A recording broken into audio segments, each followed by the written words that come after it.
നിയമസഭാ തെരഞ്ഞെടുപ്പിന്റെ വോട്ടെടുപ്പ് കഴിഞ്ഞതോടെ കൂട്ടിയും കിഴച്ചും മുന്നണികൾ. വോട്ടിംഗ് ശതമാനം വർദ്ധിച്ചതായാണ് മുന്നണികൾക്ക് ആത്മവിശ്വാസം നൽകുന്നത്. 23 ദിവസങ്ങൾക്കു ശേഷം മെയ് 4 കേരളത്തിന്റെ ജനവിധി അറിയാം.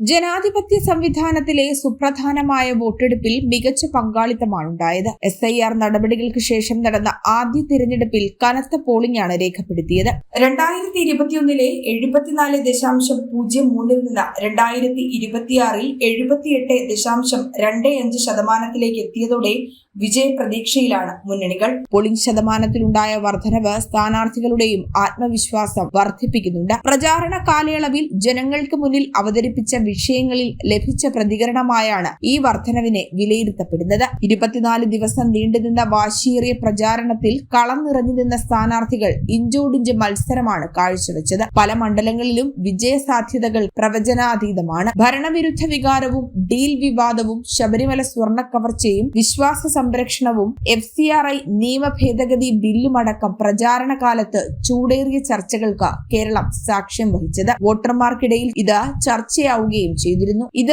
വോട്ടായി പ്രതിഫലിക്കുമെന്നാണ് കരുതപ്പെടുന്നത്. ഇടതു വലതു മുന്നണികൾക്ക് പ്രതിരോധം തീർത്തുകൊണ്ട് BJPക്ക് മികച്ച പ്രകടനം തന്നെയാണ് നിയമസഭാ തിരഞ്ഞെടുപ്പ് പ്രചാരണ കാലയളവിൽ കാഴ്ചവെക്കാൻ സാധിച്ചത്. പല മണ്ഡലങ്ങളിലും BJPക്ക് അനുകൂല തരംഗമുണ്ടായെന്നാണ് നിഗമനം. അതേസമയം വോട്ടെടുപ്പെന്ന നിർണായക കടമ്പ കഴിഞ്ഞെങ്കിലും ജനമെഴുതിയ വിധിയറിയാൻ 23 ദിവസം നീണ്ട കാത്തിരിപ്പിലാണ് സ്ഥാനാർത്ഥികൾ. മെയ് 4 കേരളത്തിലെ വോട്ടെണ്ണൽ നടക്കുന്നത്.